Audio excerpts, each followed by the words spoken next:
باللہ من الشیطان الرجیم بسم اللہ الرحمن الرحیم۔ سوال عوام کے جواب امام علیہ السلام کے۔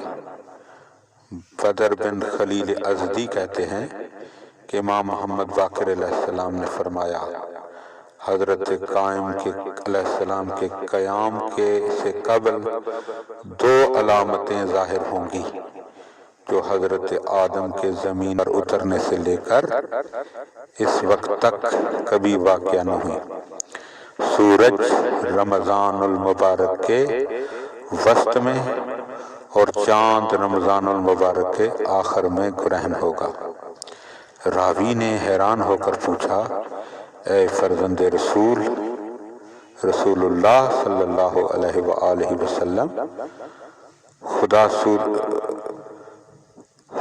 سورج مہینے کے آخر میں اور چاند مہینے کے درمیان میں گرہن ہوگا؟ امام نے فرمایا، جانتا ہوں تم کیا کہنا چاہتے ہو، لیکن جان لو کہ یہ تو ایسی نشانیاں ہیں جو آدم کے حبوط زمین پر یعنی زمین پر اترنے سے لے کر اس وقت تک واقع نہیں ہوئی۔